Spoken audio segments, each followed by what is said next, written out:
What's up, people?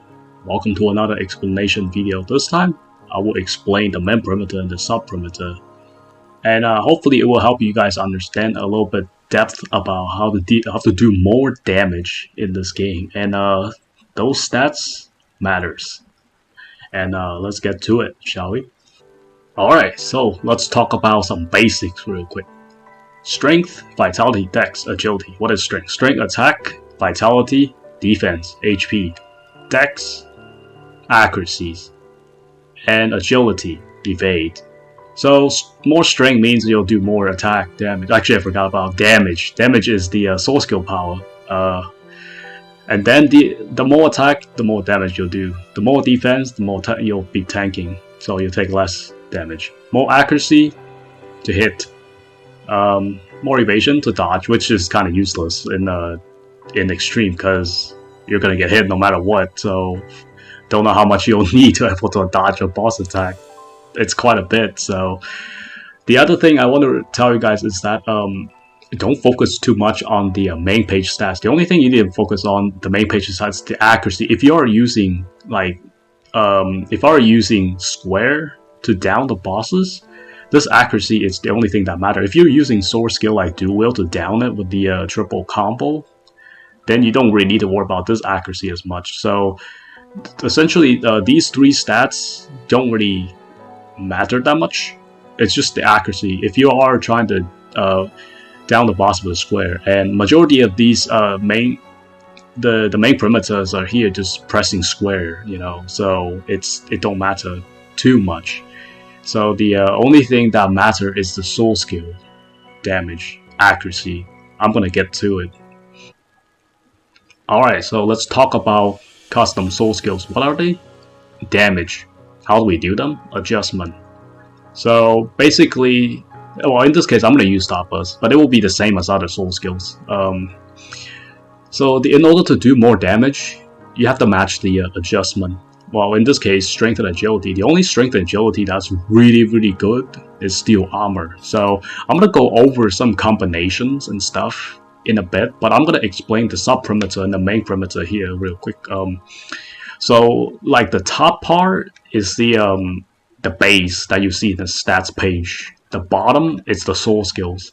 So this is where the accuracy matters more than the accuracy in the front. Because I mean, the only thing matter in the front is the accuracy, kind of. If you are pressing squares and use X to down the bosses, yeah, that's the accuracy that you kind of needed. But if you're using dual wield, you can always use that triple combo to down the bosses without pressing X to down the bosses. So in short term, the sub perimeter will be better than increased main perimeter stats. So like strength, agility, those are like the most important in the Starburst because they take adjustments from the strength and agility. So, and that's why you see the damage will be a lot more than just like increase. If I were to use something that's just increase attack mainly, it's not gonna outmatch. It'll be outmatched by the sub perimeter. So the sub perimeter will be overpowering the main perimeter stats increase. And I'm gonna go over a few accessories combinations that you guys can use to help you guys do more damage. Alright, so let's go over. I'm gonna talk about the weapons in a bit, but I'm gonna talk about the accessories first. So double ring of tranquility. This is a good combination because you'll get strength and agility and dex. Dex is kind of a problem. Dex is translated to accuracy, so the accuracy is a problem sometimes for higher rate, but for lower rates, not a big deal. So this is a one good combination to use. Alright, next we got Abyssal Gauntlet and Ring of Tranquility. The Abyssal Gauntlet is basically Starburst. It's just strength and agility base. So this will hit so much harder if you can get a good one with the passive on. The reason why I'm not using the Void Gauntlet is that obviously it's good, but not as good as the sub perimeter stats increase. So my sub perimeter stats will overpower the main perimeter, which is the Void Gauntlet will only gives attack, so it will hit less than my sub perimeter stats gears. So after a while, like testing and stuff, like the one thing that I'm like most people that probably missed is that when we first look at the EX gears, which they gives the main perimeter stats increase, and Nicholas is it's an exception. I'm gonna explain it why. So in a bit. So the reason why I'm not using the Void Gauntlet is, first of all, it has no accuracy. Second is that my Abyssal Gauntlet is essentially like better than Void Gauntlet. Plus, Void Gauntlet is so much difficult to farm in the East to try to get a good one. And plus, like I said, the sub perimeter will overpower the main perimeter stats increase. So there's no point. That's why you're not seeing me using the Void Gauntlet. I mean, it's good, but not as good as the sub perimeter stats gears. Alright, the exception where the Stone Nicholas and Abyssal Ring. This is for higher raids, like East and Death Game. At the moment, I would use Two of Tranquility if I can, but the problem is the accuracy. You cannot reach it. It's like it's slow, like it's slightly lower. So the Nicholas is exception because it has accuracy and it has built-in attack, which is really good at the moment. There was not a lot of option for higher raids, so this is an exception. If you really want to go for a like extreme gears, I prefer getting the Nicholas. But if I think the only gears that really worth getting are the Nicholas, and if you want to use Wit's End, it's probably get the earring from the West. Other than that, the Gauntlet is okay. It's not necessary. Obviously, the Cloak is not really necessary for any of these raids. Not for the time being. There was no skill that convert HP to attack. Otherwise, that would be really good. For the time being, the only accessory that you really need is a Stone Necklace. This is a good combination for like West. I mean, for West or higher. I mean, you can use West. For West, I still using double Tranquility or a Abyssal Gauntlet and a Ring of Tranquility. Those will probably out damage Stone Necklace and Abyssal Ring. This combination is for like higher raids for accuracy. Otherwise, I will not use it if I can. You know, if I can use the other two, then I would use the other two. This is just to replace the accuracy that I'm missing, which was exceptional to increase the main perimeter just for the accuracy. It does give some attack, so that's better than nothing. And yeah. Alright, so let's go over the passive briefly.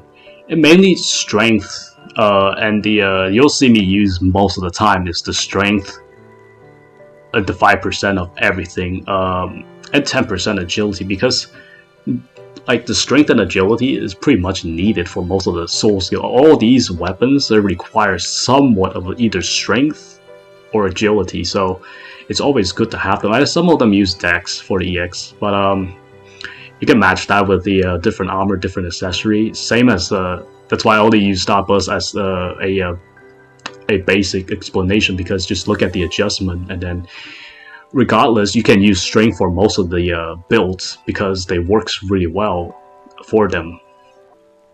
Alright, so let's talk about the weapons itself. Dual Earthshaker, no doubt about it. This probably hits the hardest out of any weapons. The only problem is the accuracy. Earthshaker is made for Starburst. This thing will pretty much, if the accuracy does not exist in this game, you can basically do Earthshaker to pretty much beat anything in this game. So yeah, they make accuracy a thing in this game, which you won't be able to use it for other higher rate, but I will still use it for North to see the max DPS and testing. It's really fun. So this increase so much strength and agility when you duel them, and believe it or not, the best combo are dual Earthshaker when it comes to damage wise, but it's just the accuracy is lacking. Alright, so we have dual Skyrim. This is probably one of the best combination at the moment, because dual Skyrim will out damage Lightwolf because of the sub perimeter increases strength and agility. So other than that, it will be lower than Earthshaker's, because Earthshaker has no accuracy. So, but strength and agility wise, Earthshaker wins. that's it. So this will be good for pretty much all the raids except for East, because like you're gonna need like a bunch, you know, accuracy buffs to do it. So yeah, I think next patch comes in for the level cap increase. Skyrim reach East, it's pretty much over. So yeah. Alright, next we have Earthshaker and Skyrim. This is such an old school combination, and it still works.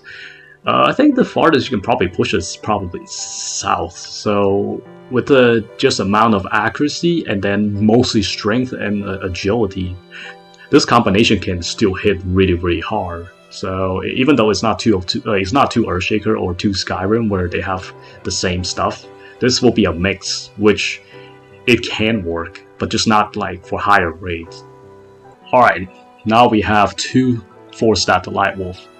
Even though it's a little bit in terms of damage lower than dual Skyrim, but it still works pretty well because of the built-in accuracy and then the general stats increase.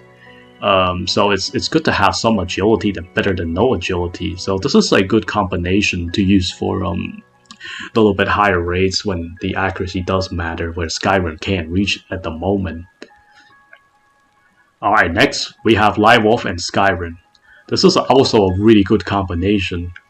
It's like mixed match, and it's the same thing as Earthshaker and Skyrim. So this is a really good combo for a little bit higher rate for like the West. If you don't want to use 2 Skyrim, if the accuracy is not enough, so this is also a really good combo to use when 2 Skyrim can't do it. Just 1 4-stat of 1 Skyrim will basically will do the trick for sure. Alright, last but not least, Dex Lightwolf. Even though they have nothing built in with the agility or anything, but with the strength alone, because you'll need the accuracy for even higher rate. So if the 4-stats and the mix cannot reach, this will be a really good combination. The dual Dex Lightwolf, even though it's the damage wise it's lower than anything like else like I just shown earlier, but with the higher accuracy you can still combine with a different custom. So it's mainly if you need the accuracy, then you'll run the dual Dex, but anything else below that, it'll be better choices than dual Lightwolf with the Dex built in. So yeah. Alright guys, that should do it, but I'm gonna give you guys a quick reminder. This stat page, the only thing matter is the accuracy. So if you want to press square or X to down the enemy, yeah, this accuracy does matter. So other than that, the sub perimeter will be the one that you focus on most if you want the most damage out of it in terms of a main perimeter stats increase. So yeah, I hope you guys enjoy it. If you got any questions, like usual, just leave in the comment section and then I'll see it and then I'll reply it. Hope you guys enjoy it. Until next time.